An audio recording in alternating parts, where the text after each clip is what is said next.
Good afternoon everyone. तो आज की क्लास हम लोग शुरू करते हैं और ये मॉडर्न इंडिया का होगा क्लास 2।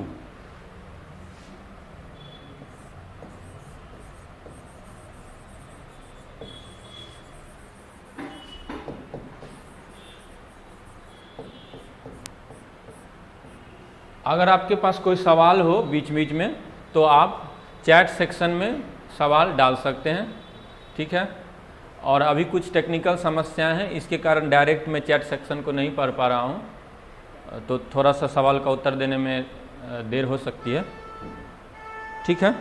अब हम लोग आगे बढ़ते हैं। तो कल हम लोगों ने पढ़ा था, क्या पढ़ा था याद है कुछ? कल हम लोगों ने पढ़ा था कि मॉडर्न इंडिया में मॉडर्निटी जो है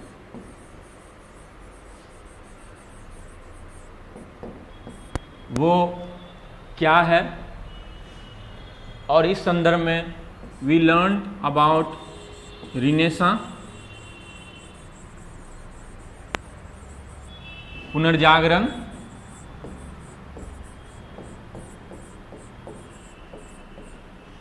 उसके बाद हमने रिफॉर्मिस्ट मूवमेंट के बारे में पढ़ा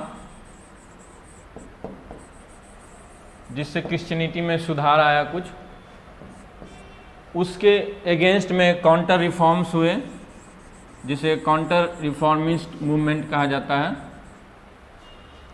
और इसके बाद हम लोग जान पाए कि मॉडर्निटी के क्या फीचर्स हैं, उन फीचर्स को हम लोगों ने जाना।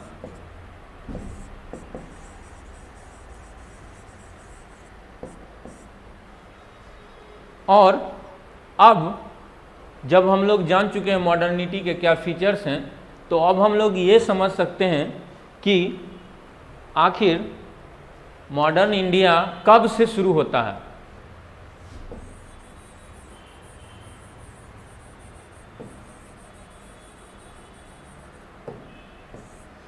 मॉडर्न इंडिया कब से शुरू होता है, कैलेंडर का कौन सा साल जो है वो मॉडर्न इंडिया को बताता है।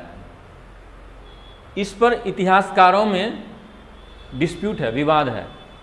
उसका कारण यही है कि सभी अपने अपने हिसाब से मॉडर्निटी के बारे में राय रखते हैं और अलग अलग बातें सामने आती हैं। कुछ लोग कहते हैं कि 1707 में after the death of Aurangzeb the decline of Mughal empire started.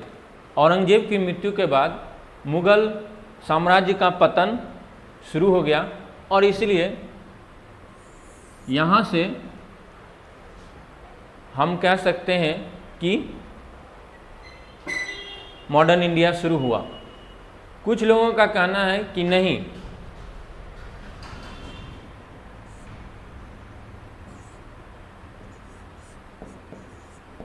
1757 जब अंग्रेजों ने एक तरह से कंट्रोल कर लिया, या 1857 1857 का विद्रोह हुआ जब इंडियंस में भी इंडिपेंडेंस के प्रति, स्वतंत्रता के लिए एक आग जगी, तो वहाँ से शुरू कर सकते हैं। सुमित सरकार जैसे इतिहासकार 1885 से मॉडर्न इंडिया की शुरुआत करते हैं और उसके पीछे उनका ये तर्क होता है कि जो इंडिया का जो इंडिपेंडेंस मूवमेंट था, राष्ट्रीय आंदोलन था, उसकी शुरुआत कांग्रेस की स्थापना से इंस्टीट्यूशनलाइज हुई। मतलब एक संस्थागत रूप से जो स्वतंत्रता की लड़ाई शुरू हुई वो कांग्रेस की स्थापना से हुई। इसलिए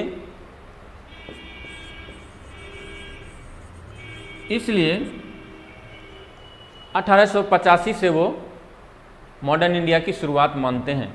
फिर भी मोटे तौर पर मॉडर्न इंडिया 1707 से ही पढ़ा जाता है और यहीं से मॉडर्न इंडिया की शुरुआत मानी जाती है, क्योंकि यहाँ से जो मेडिएवल फीचर्स थे इंडिया के उनका डिक्लाइन होने लगता है और जो मॉडर्निटी के फीचर्स थे वो धीरे धीरे आने लगते हैं। और कल हमने बात की थी कि even in the country and in our state also different regions, different towns and villages are at different stages of development in terms of modernity. आधुनिकता के मामले में हमारे क्षेत्र में, हमारे राज्य में, हमारे देश में अनेक शहर, गांव सभी विकास और आधुनिकता के अलग अलग स्तरों पर हैं, और इसलिए उस हिसाब से हम कह सकते हैं कि मॉडर्निटी के अभी भी बहुत सारे फीचर्स आने बाकी हैं। फिर भी मोटे तौर पर यहाँ से हम लोग मॉडर्निटी को मान सकते हैं। अब हम लोगों ने कल पढ़ा था ज्योग्राफिकल एक्सप्लोरेशंस या ज्योग्राफिकल डिस्कवरीज के बारे में, और इसके पीछे मुख्य उद्देश्य जो था वह क्या था। 3G मैंने बताया था,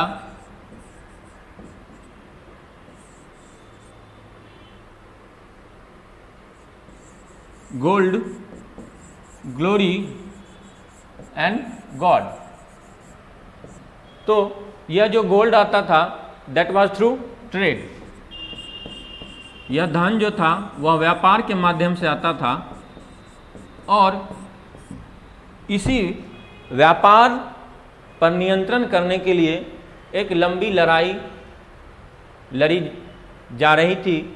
और आज हम लोग ये जानेंगे कि आखिर इसके कौन कौन से कैरेक्टर्स थे, कौन कौन से लोग थे जो इस इंडिया पर कंट्रोल करने की जो एक शुरुआत हुई, क्योंकि व्यापार मुख्य रूप से यूरोपियन कंट्रीज और वेस्ट एशिया और इंडिया, वेस्ट एशिया और यूरोप। तो वेस्ट एशिया जो था, जो कि ऑटोमन एम्पायर के अंतर्गत था, उसका एक तरह से भारत और यूरोप के बीच व्यापार पर नियंत्रण हो गया था। और इस दोनों इंडिया और यूरोप के बीच व्यापार के लिए जो मुख्य चीज़ें थी वो भी हम लोगों ने जानी थी। वो चीज़ें थी, एक थी स्पाइसेज, मसाले। चूँकि यूरोप एक ठंडा प्रदेश है, ठंडा रीजन है, कोल्ड रीजन है, तो स्पेशली इन विंटर्स वहाँ पे जो जानवर होते थे उनको मारकर उनके मांस को रख लिया जाता था, ताकि ठंड में, आज जैसे हीटिंग्स और अदर टेक्नोलॉजी आ गई हैं जिसके कि घरों को गर्म रखा जा सकता है, भोजन को प्रिजर्व करके रखा जा सकता है, उस समय उस तरह की टेक्नोलॉजी नहीं थी। तो मसाले एक बहुत बड़ा काम करते थे, और वो एक सबसे बड़ा काम उनका था एज प्रिजर्वेटिव्स।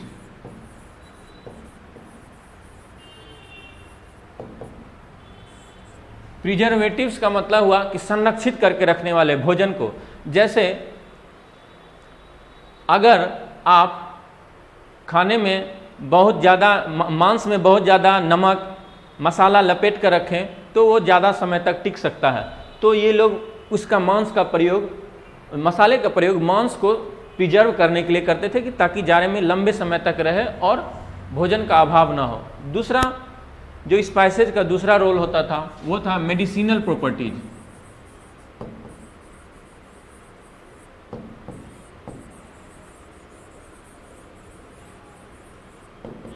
मेडिसिनल प्रॉपर्टीज यानी औषधीय जो गुण थे वह औषधि प्रयोग होता था। और हमने जाना कि जाना था कल कि 1453 में जब तुर्कों का इस ट्रेड के जो रूट्स थे उस पर कब्जा हो गया, सारे रूट्स पर, तो कुछ समय बाद इटली जो अरब ट्रेडर्स थे उनसे सामान लेकर यूरोप के, इटली के व्यापारी, जो दो जगह थे यहाँ पे, वेनिस और जेनेवा। ये स्विट्जरलैंड वाला जेनेवा नहीं है, ये जेनेवा है, जो यूरोप में इटली का ही एक प्रांत का एक हिस्सा है। तो वेनिस और जेनेवा यहाँ के जो दो इन दो क्षेत्रों के जो ट्रेडर्स थे वो ये सामान लेते थे इटली से और यूरोप के विभिन्न पार्ट्स में भेजते थे। इससे सामान वहाँ महंगा पहुँचता था और यूरोप के अन्य क्षेत्रों में भी नेशन स्टेट्स आ गए थे, उनमें भी जागरूकता आ गई थी। जो शिप बिल्डिंग था उसमें बहुत प्रगति हो गई थी। इसके कारण वे लोग चाहते थे कि डायरेक्ट इंडिया से कांटेक्ट किया जाए और इसके लिए उन्होंने अफ्रीका से, यहाँ पे जो ब्राज़ील और स्पेन थे, स्पेशली ब्राज़ील, वहाँ से पुर्तगाल और स्पेन, माफ़ करेंगे, पुर्तगाल और स्पेन, पुर्तगाल ने यहाँ से अपने लोगों को भेजना शुरू किया और वे लोग केप ऑफ गुड होप से घूमकर इंडिया तक पहुँचे। ये सब हम लोगों ने मोटा मोटी कल पढ़ लिया था। अब आज हम लोग देखते हैं कि कौन कौन से लोग आए, कौन कौन से मेजर प्लेयर्स थे। धीरे धीरे जागरूकता बढ़ी, यूरोप से बहुत सारे लोग आने लगे, बहुत सारे कंट्रीज़ के लोग आने लगे। तो मुख्य रूप से 4-5 आए और उन्हें हम लोग जान लेते हैं कि वे कब कब आए। तो पुर्तगाली आए,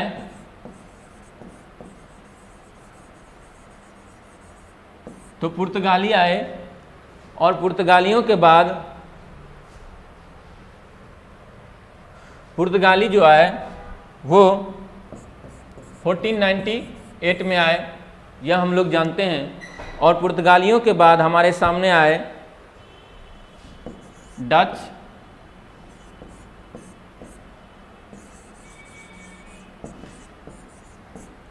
इंग्लिश, फ्रेंच और डेनिश भी आए थे। और सबका आने का क्रम जो था वह अलग अलग था।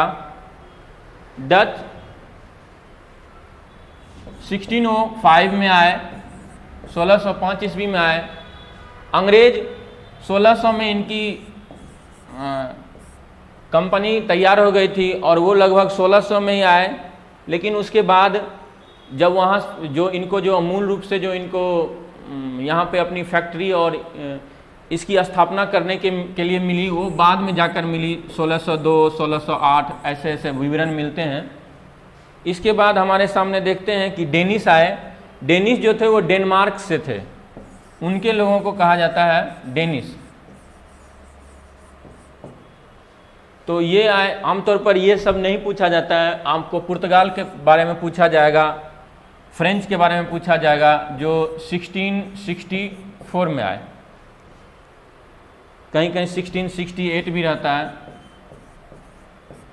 जब हम लोग इसमें पढ़ेंगे डिटेल में तो हम जानेंगे कि आखिर कौन कब आया और उसका आने का क्या उद्देश्य था। अब हम लोग जानते हैं कि पुर्तगाली जो आए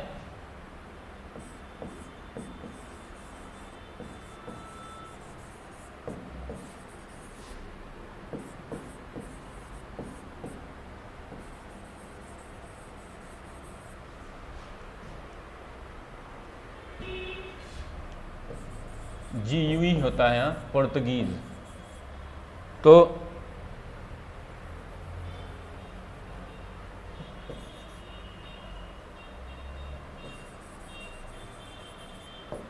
तो जब यहाँ पर आए, पुर्तगाली जब यहाँ पर आए तो उनके आने का क्या उद्देश्य था, क्या ऑब्जेक्टिव था, ये हम लोग पढ़ चुके हैं।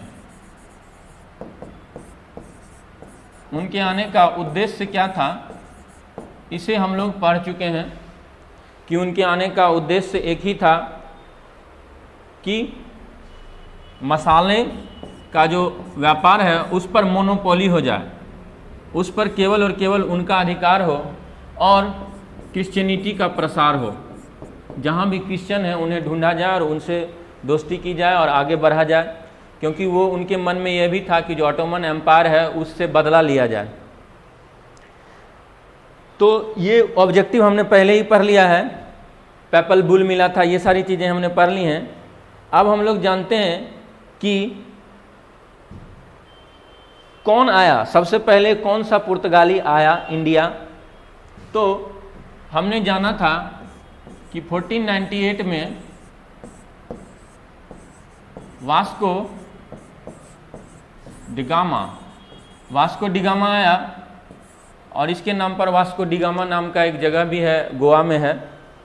और वास्को डिगामा जब आया तो आप यह जाने कि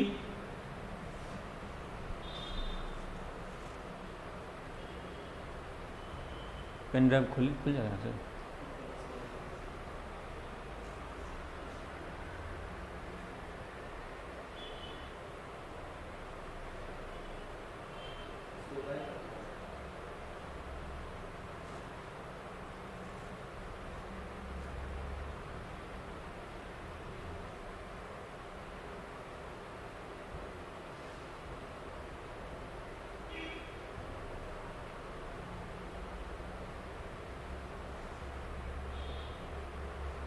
खोलिए।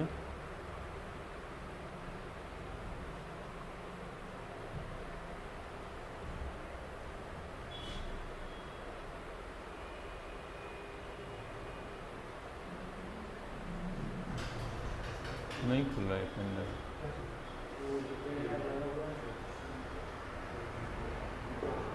एक मिनट रुकेंगे, पेन ड्राइव में कुछ स्लाइड्स हैं जिन्हें मैं दिखाऊंगा अभी।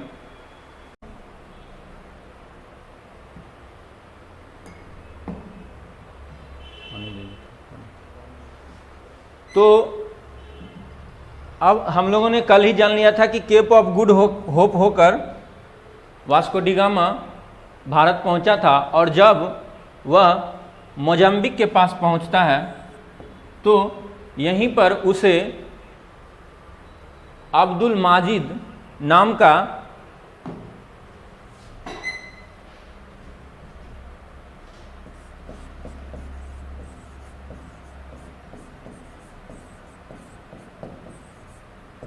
अब्दुल माजिद नाम का उसे एक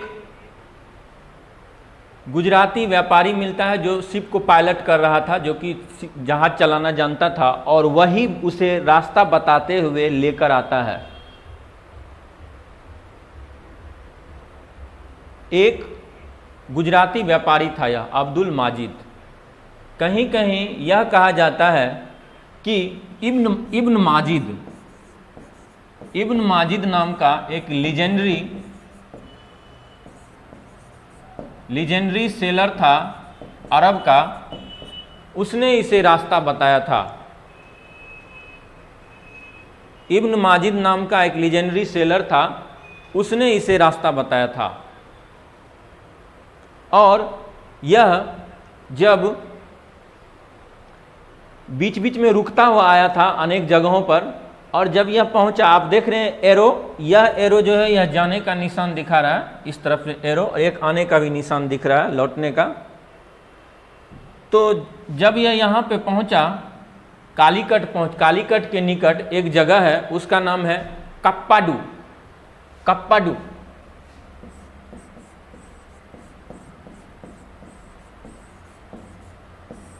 कप्पाडू नाम का जगह है, वहीं पर वह पहुंचा। यह कोझीकोड या कालीकट के नज़दीक है।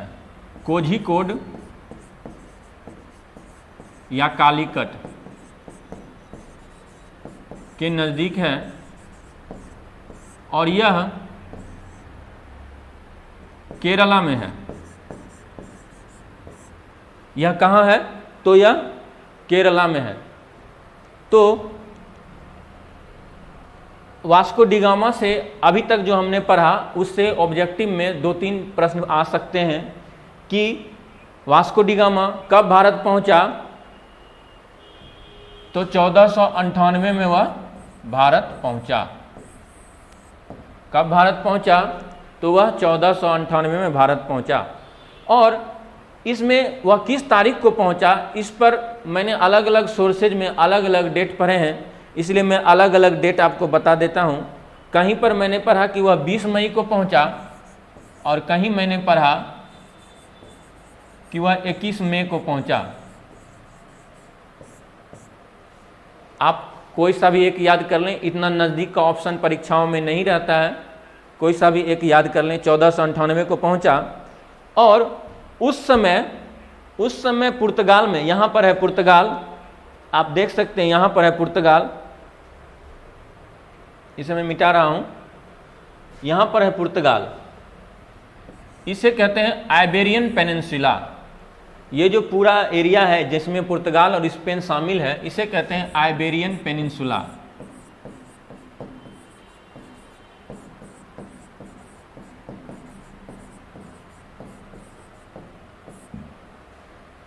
एक पेनिनसुला आमतौर पर तीनों तरफ से लैंड से घिरा हुआ रहता है और एक तरफ वह जमीन से जुड़ा हुआ रहता है, इसलिए यहाँ पे देख सकते हैं इस एरिया को। तो उस समय पुर्तगाल का जो राजा था उसका नाम था, पुर्तगाल का जो राजा था, यहाँ पर है पुर्तगाल, और इसका जो राजा था उसका नाम था मैनुअल वन। मैनुअल वन अभी तक परीक्षाओं में नहीं पूछा गया है, किंतु पूछा जा सकता है कि who authorised Vasco da Gama to go to India and lay the foundation of Portuguese Empire। Portuguese empire. तो मैनुअल वन था, उससे पहले हेनरी वन द नेविगेटर था, उसकी उससे पहले ही मृत्यु हो गई थी। तो जब वास्को डी गामा 1498 में यहाँ पे पहुँचते हैं, उस समय कालीकट में जो राजा था उसका नाम था जमोरिन। जमोरिन वास्तव में वहाँ के जो हेरिडिटरी किंग होते थे, जो वंशानुगत राजा होते थे, उनका टाइटल होता था। इसे अलग अलग भाषाओं में अलग अलग नाम से भी कहा गया है। समुद्री, सामुदिरी, इस नाम से भी जाना गया है। आमतौर पर जमोरिन ही चर्चाओं में रहता है, यही नाम अधिकांश बुक्स में मिलता है। और जमोरिन जिस उसका टाइटल था, उसी पे उस राजा को भी जमोरिन कहा गया। जब वास्को डी गामा यहाँ पहुँचता है तो उसका बहुत स्वागत होता है। अब जो उसका स्वागत होता है, he is welcomed by the king, the Hindu king. ऐसा पुर्तगीज सोर्सेज में इसकी चर्चा होती है। और उसका कारण यह है कि कालीकट जो था वह एक एंट्रे पॉट था। एंट्रे पॉट क्या होता है वो हम लोग जान लेते हैं। एंट्रे पॉट एक तरह से कहिए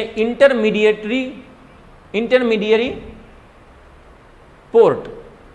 जैसे अभी के समय में सिंगापुर है, वह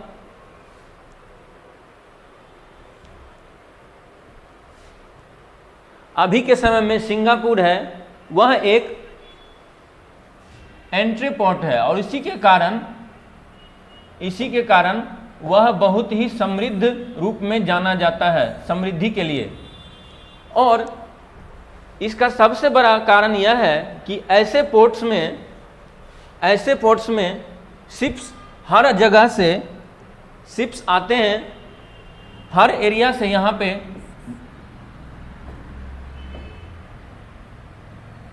हर एरिया से जहाज यहाँ आते हैं, यहाँ अपना माल रखते हैं, रोकते हैं। लोकल में भी अगर बेचना हो वहाँ भी बेचते हैं, और वहाँ से फिर वो दूसरे एरियाज में चले जाते हैं।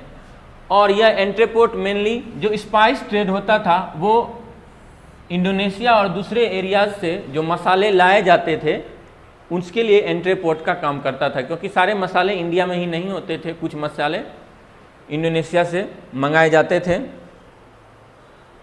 अब जब वास्को डी गामा यहाँ आता है, उसका बहुत स्वागत होता है। तो स्वागत में आमतौर पर यह परंपरा रही है कि आप राजा को कुछ ना कुछ गिफ्ट देते हैं। बहुत सारे गिफ्ट, जो भी गिफ्ट्स वो देता है वो सभी गिफ्ट्स मामूली लगते हैं।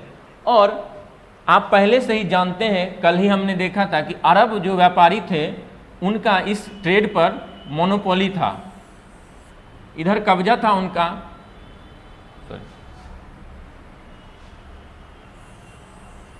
तो उनका इंडिया के साथ ट्रेड पर मोनोपोली था एक तरह से, तो वो यहाँ पर भी रहते थे।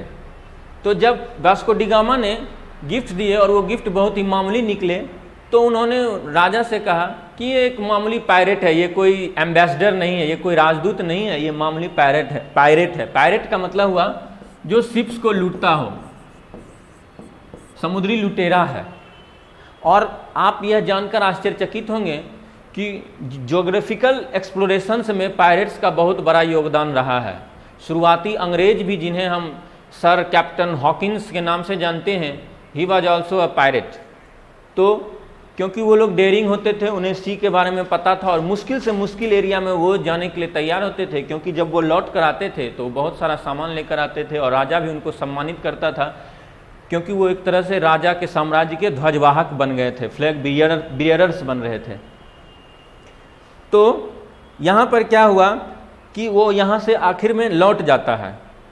जब यहाँ से लौटता है तो मानसून है, उस समय मई का समय है, आपने देखा मई में वो आया था, और इसी समय जून में लगभग मानसूनी हवा इधर से आती हैं। तो अब हवा ऐसे चल रही है और आप इधर शिप लेकर चलेंगे तो निश्चित रूप से आपके लिए मुश्किलें आएंगी, और उससे बहुत सारी मुश्किलें हुई। और इस दरमियान उसके भाई की भी मृत्यु हो गई और लगभग 2/3 लोग उसके मर गए। लेकिन एक चीज़ जो यहाँ पे जो इतनी मुश्किलें आई इसकी यात्रा में, उससे पुर्तगालियों के मन में एक बात आई, और वो बात क्या थी कि भारत तक पहुंचने के लिए हमें रास्ते में एक पड़ाव चाहिए। और इसी कारण हम देखेंगे कि बाद में पुर्तगाली मोजाम्बिक को, अफ्रीका में मोजाम्बिक को अपनी कॉलोनी बना लेते हैं। जब वास्को डी गामा पहुंचता है पुर्तगाल, देखते हैं इस रूट से वो पहुंच रहा है, लौटने का देख रहे हैं आप, ये लौटने का रूट है। उससे बहुत सारी मुश्किलें हुई, यही बता रहा है ये जिग-जैग, क्योंकि यहाँ पे विंड्स बह रही थी, और वह किसी तरह से यहाँ बचते बचाते पहुँचता है। इसी के आसपास उसे अपने भाई को भी दफनाना पड़ता है, और फिर वह घूमते हुए एजोरस आइलैंड, कैनरी आइलैंड पहुँचते हुए, घूमते हुए वह लिस्बन पहुँचता है। तो he is welcomed very much by the king, और उसे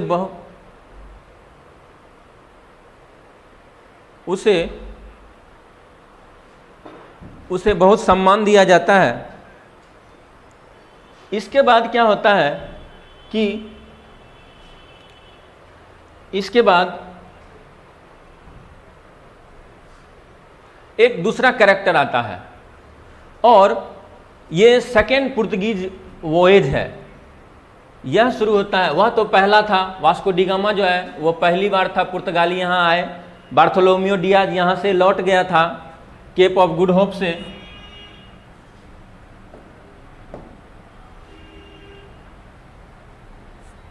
वास्को डी गामा पहुँच गया। अभी मैं इसलिए नहीं बता रहा हूँ कि वास्को डी गामा को क्या प्रॉफिट मिला, कैसा हुआ, क्योंकि उसकी कई यात्राएं हुई और किताब में आमतौर पर सीधे लिख दिया जाता है कि उसे 60 गुना लाभ हुआ व्यापार से। किस बार व्यापार से इतना अधिक लाभ हुआ यह नहीं मिलता है। फिर भी हम जान लेते हैं कि वास्को डी गामा को जो भी उसने ट्रेड किया उससे लगभग उसे 60 लाख, जितना उसका एक्सपेंडिचर था उसका 60 गुना बेनिफिट हुआ, प्रॉफिट हुआ। अब दूसरा कैरेक्टर ये आता है, इसका नाम है Pedro Alvares Cabral. Pedro Alvares Cabral. तो ये पेड्रो अल्वारेस काब्राल जो हैं यही हैं। और देखिए इनका एक कॉइन पर, एक करेंसी नोट पर इनकी तस्वीर भी छपी हुई है, और ये है लिखा हुआ है यहाँ ब्राज़ील, बांको सेंट्रल दो ब्राज़ील। तो ये ब्राज़ील का जो सेंट्रल बैंक है उसने ये नोट जारी किया है, और ये नोट जारी किया गया था 2000 ईस्वी में, क्योंकि 500वां कमेमोरेशन हुआ था इनके आने का। 1500 ईस्वी में पेड्रो अल्वारेस काब्राल ब्राज़ील पहुंचा था। और आज हम लोग जानते हैं कि ब्राज़ील की जो ऑफिशियल भाषा है वह क्या है, पुर्तगीज है, पुर्तगाली भाषा ही है। तो जब यह यहाँ पहुंचा और यहीं से होते हुए वह इंडिया पहुंचा था, और जब वह इंडिया पहुंचा तो उसने जमोरिन से कुछ ट्रेड राइट्स लेने का नेगोशिएशन किया और आमतौर पर उसे मिल भी गए थे। हम लोग शुरू से ही जानते हैं कि यह जो पुर्तगीज थे वो चाहते थे कि उन्हें भारत से ट्रेड पर, स्पाइस ट्रेड पर क्या हो, उन्हें मोनोपोली हो, उनका एकाधिकार हो, कोई बीच में नहीं आए, सारा माल इनका हो जाए। तो इसके लिए वो हमेशा अरब जो ट्रेडर्स थे उनको किनारे करके वो मोनोपोली राइट्स पाना चाहते थे और इसी में उसका फैक्ट्री का राइट्स भी उसे मिल जाता है कालीकट में।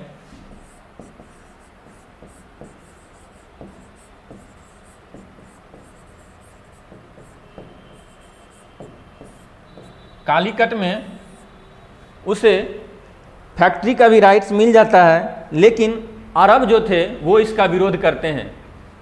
कहीं भी जो दूसरे जो उसके अपोनेंट्स होंगे वो उसका विरोध करेंगे ही, क्योंकि एक तरह से वह उनके ही हक को ले रहा था। तो वो क्या करते हैं, इसके ऊपर अटैक कर देते हैं और इसके ऊपर जब अटैक करते हैं, इसके ऊपर जब वो हमला करते हैं तो यह काउंटर अटैक करता है और इस काउंटर अटैक में वह अरब्स को बहुत ही नुकसान पहुंचाता है, बहुत किलिंग करता है और कालीकट शहर पर एक दिन तक, पूरे दिन वह गोलीबारी करता रहता है। कैसे गोलीबारी करता है, तो जो इनके शिप्स होते थे उसके ऊपर ही आर्टिलरी होती थी।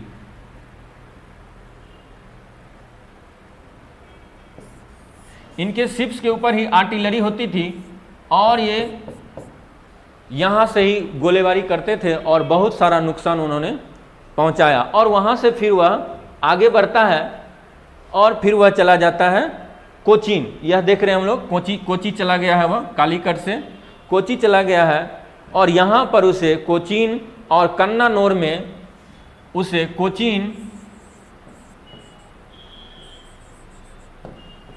एंड कन्नानौर में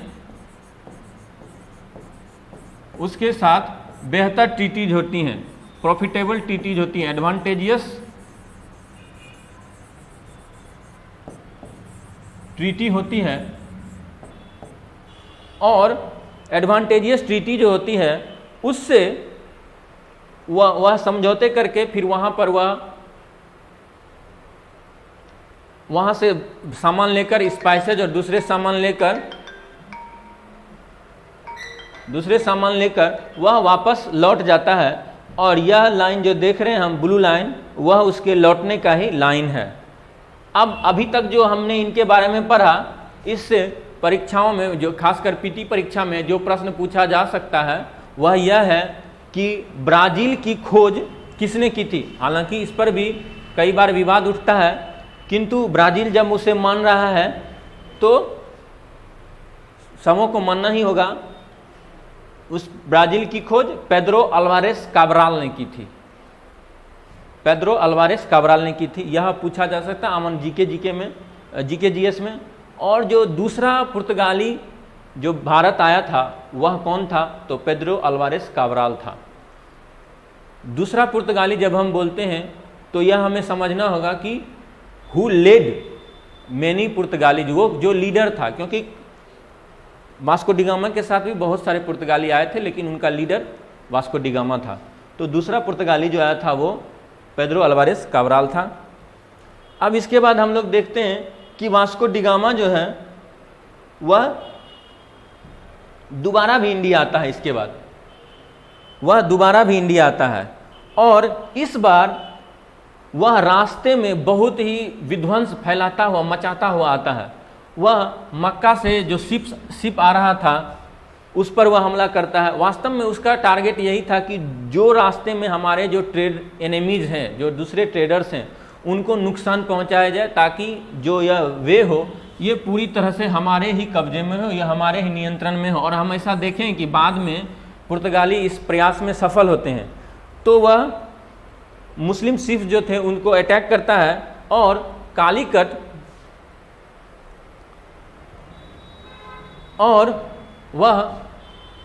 पहुंचता है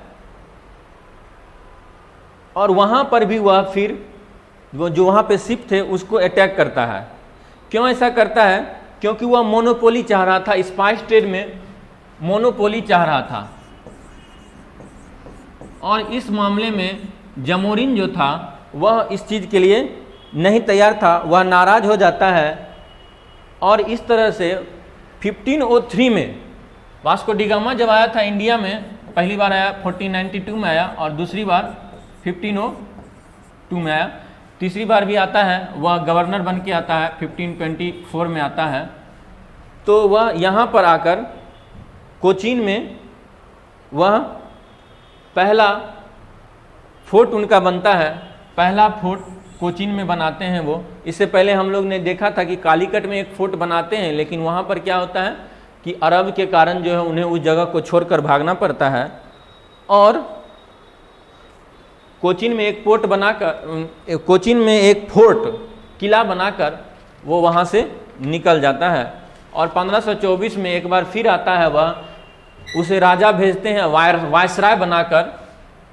और इसका कारण यह था कि उस समय माना जाने लगा कि ट्रेड में यहाँ पर जो पुर्तगीज एडमिनिस्ट्रेशन है उसमें बहुत करप्शन आ गया है। अब हम लोग जानते हैं कि एक तीसरा बहुत ही इंपॉर्टेंट कैरेक्टर था। वह कौन था? तीसरा हीरो वह है Francisco de Almeida. Francisco de Almeida. होता क्या है कि 1503 ईस्वी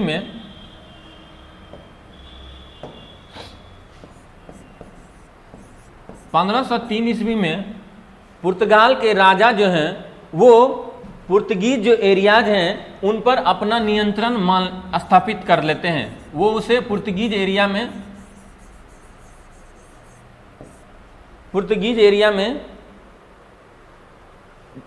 मानते हैं कि यह जो है पुर्तगीज टेरिटरी है। वो एक तरह से डायरेक्ट कंट्रोल में आ जाता है, या पुर्तगीज किंग के डायरेक्ट कंट्रोल में आ जाता है, सीधे नियंत्रण में आ जाता है।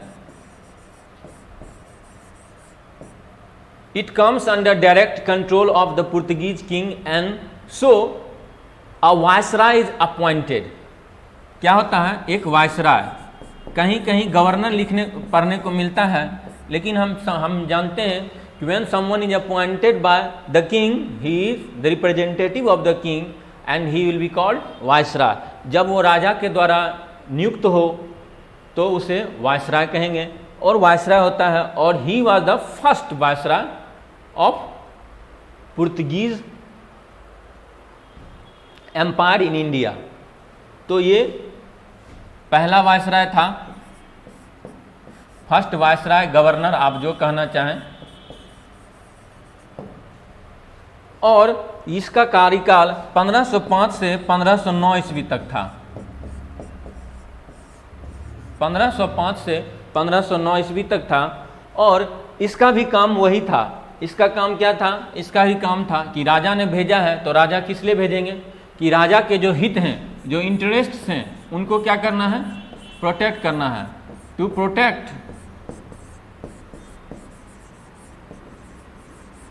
Protect the interest of Portuguese empire.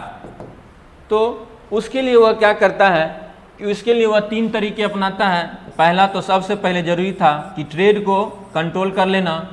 Trade पर कंट्रोल बहुत ज़रूरी है, क्योंकि उसी के लिए वो आए थे। और ट्रेड पर कंट्रोल कब होगा? जब उसके साथ आपकी फैक्ट्रियाँ सुरक्षित हों, और फैक्ट्रियों को सुरक्षा के लिए फोर्ट, उनका फोर्टिफिकेशन जरूरी है, उनकी किलेबंदी जरूरी है। तो किला, फैक्ट्री और ट्रेड, इस 3 पर उसने काम करना शुरू किया। और यहाँ पर हम एक बहुत ही महत्वपूर्ण चीज़ देखते हैं, जिसे कि बाद में हम आज के समय से उसकी तुलना कर सकते हैं। और वह यह है कि blue water policy. Trade control के लिए उसने क्या किया? वह ट्रेड कंट्रोल के लिए उसने क्या किया? नेवल एक्सपेंशन शुरू कर दिया। ट्रेड कंट्रोल के लिए उसने नेवल एक्सपेंशन शुरू कर दिया।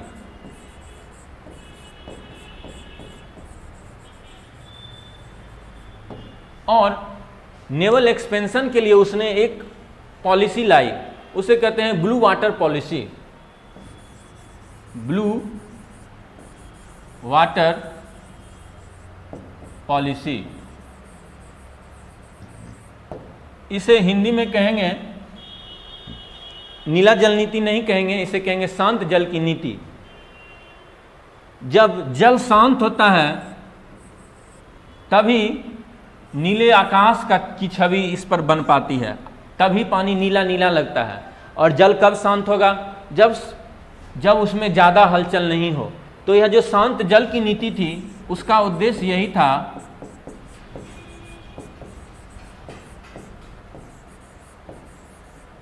इस शांत जल की नीति का उद्देश्य यही था कि ट्रेड में कोई भी व्यवधान नहीं हो, कोई भी झगड़ा नहीं हो और विवाद नहीं हो। और झगड़ा नहीं हो उसके पीछे क्या था उनका उद्देश्य कि अगर हम ही सारा कंट्रोल करेंगे, if Portuguese will control all the waterways then there will be peace, तभी शांति होगी। तो इसके लिए उसने ब्लू वाटर पॉलिसी लाई। और इसका एक बहुत ही अहम डिवाइस था, वो ये था कार्टाज, जिसे हिंदी में कारताज कहते हैं।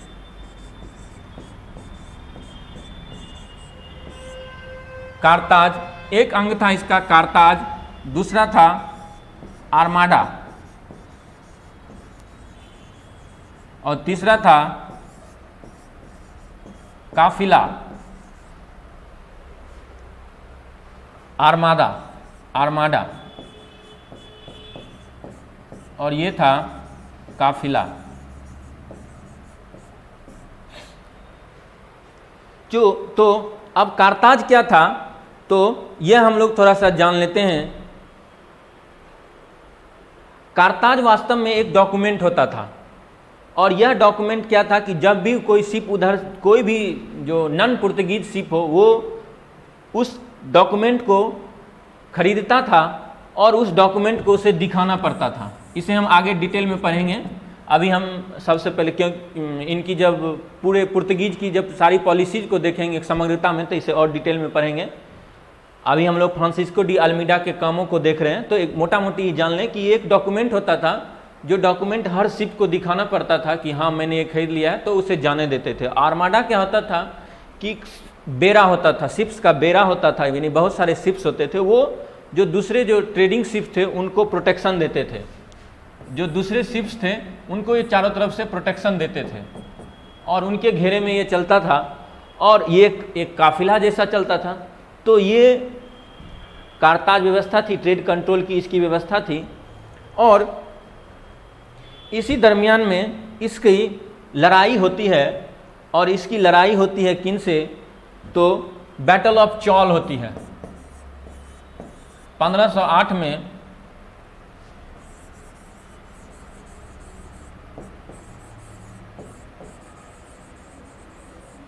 बैटल ऑफ चौल की लड़ाई होती है। यह चौल जो है वह द्वीप के किनारे एक जगह है, वहीं होती है। और इसमें गुजरात, इजिप्ट और इसे हम लोग देखते हैं थोड़ा यहाँ से मैप से।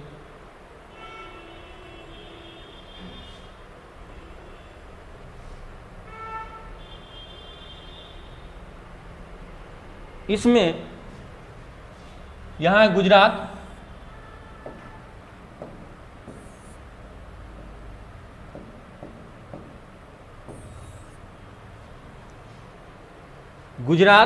और जो इजिप्शियन एम्पायर थी उसका जो बेड़ा था, वो दोनों मिलकर इनसे लड़ते हैं। और इस लड़ाई में इसके बेटे की मृत्यु हो जाती है, इसका बेटा मर जाता है और यह फिर बदला लेता है। और बदले में यह 1509 में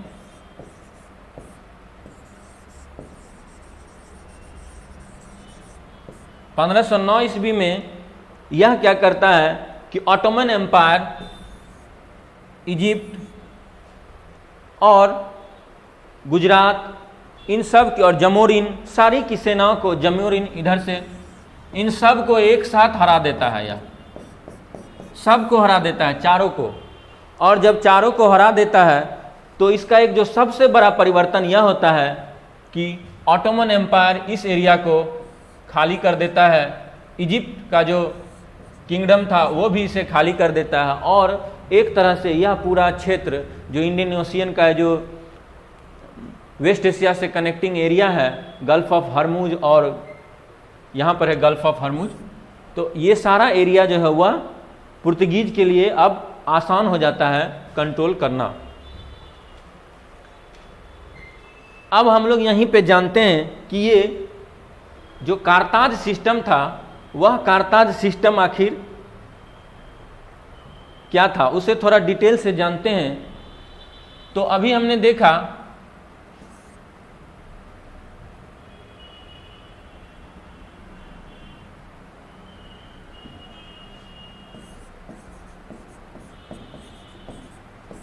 अभी हमने देखा कि कारताज जो था वह क्या था, एक डॉक्यूमेंट था, लाइसेंस था। यह वास्तव में क्या था, एक लाइसेंस था जो कि शिप्स को, दूसरे शिप्स को, नॉन पुर्तगीज शिप्स को पीसफुली उस एरिया से जाने को अलाउ करता था। और उनको क्या मिलता था इसके बदले में, लाइसेंस के बदले में शिप्स को, दूसरे जो थे नॉन पुर्तगीज थे, उन्हें क्या मिलता था, उन्हें मिलता था प्रोटेक्शन, उन्हें पुर्तगीज सुरक्षा देते थे। उनके साथ साथ हमने देखा कि वो अपनी आर्माडा लेकर चलते थे और उन्हें सुरक्षा देते थे। इसका उद्देश्य क्या था, ऐसा उन्होंने क्यों किया, तो इसका उद्देश्य यह था कि वो पूरे इंडियन ओशियन को कंट्रोल कर लेना चाहते थे। पूरे इंडियन ओशियन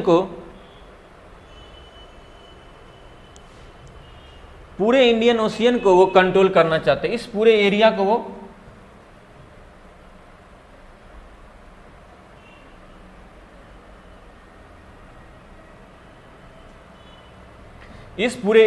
कंट्रोल करना चाहते थे। और ट्रेडिंग रूट्स जो थे वो यही थी। और दूसरा, वो ट्रेड पे मोनोपोली चाहते थे, एकाधिकार चाहते थे। तो ऐसा उन्होंने क्यों किया, वो ऐसा क्यों करना चाहते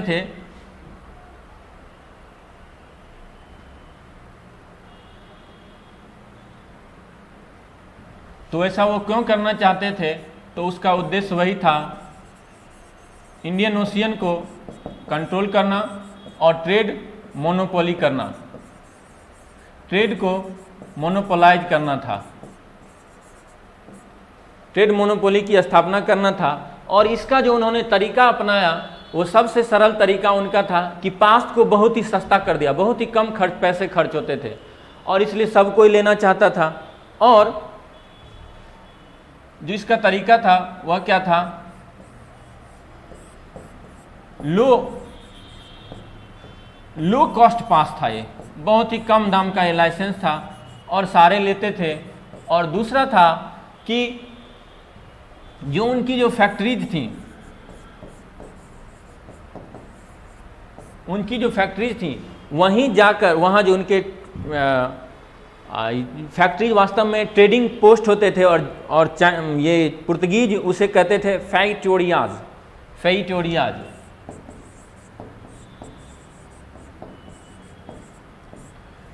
तो ये जो फेइटोरियाज था, वहाँ पर जाकर उन्हें टैक्स देना पड़ता था, यहाँ पर जाकर इन्हें टैक्स जमा कर देना पड़ता था इस पास के लिए। और अगर किसी ने टैक्स नहीं दिया तो उसका उसे परिणाम भुगतना पड़ता था। और वो परिणाम क्या था कि उनके शिप को डुबो दिया जाता था, उनके सामान को लूट लिया जाता था, जो उनका गुड्स लोडेड रहता था उस गुड्स को लूट लिया जाता था। और इस तरह से उनका कार्गो जो था वह कार्गो समाप्त हो जाता था, उनके हाथ में नहीं रहता था, कार्गो उनका खत्म हो जाता था। तो कोई भी अपना कार्गो नहीं लूज करना चाहता था। कार्गो का अर्थ हुआ कि जो लदा हुआ माल था जहाज पर वह डुबो दिया जाता था। तो सभी इस कारताज को खरीदना चाहते थे। अब हम लोग ने देखा थोड़ा फेटोरियाज ये क्या है, इनके बारे में थोड़ा सा जान लेते हैं। तो ये फेटोरिया जो है ये वास्तव में जिसे हम फैक्ट्री कहते हैं, फैक्ट्री है। और फैक्ट्री क्या होता था, कल भी हमने देखा था कि ये ट्रेडिंग पोस्ट्स होते थे इसे अभी थोड़ी देर पहले मैंने बताया था आपको इंट्रेपॉट, ये उसी के तरह काम करते थे। यहाँ पे ट्रेडर आते थे और अपना सामान यहाँ पे लोकल से मिलते थे, लोकल्स को सामान देते थे, खरीदते थे, या अपना सामान यहाँ पे कुछ समय के लिए रखते थे, फिर दूसरी जगह चले जाते थे सामान लेकर। तो इस तरह का चीज़ था। तो ये जो फॉरेन ट्रेडर्स थे इन्हें ही कहा जाता था फैक्टर। ये जो फॉरेन ट्रेडर्स थे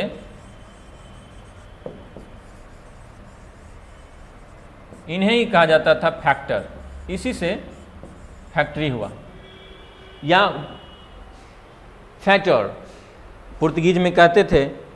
तो ये मुख्य रूप से कमीशन पर ट्रेडिंग करने वाले लोग थे, कमीशन पर अपना सामान बेचने वाले लोग हुआ करते थे। अब इसके बाद हम लोग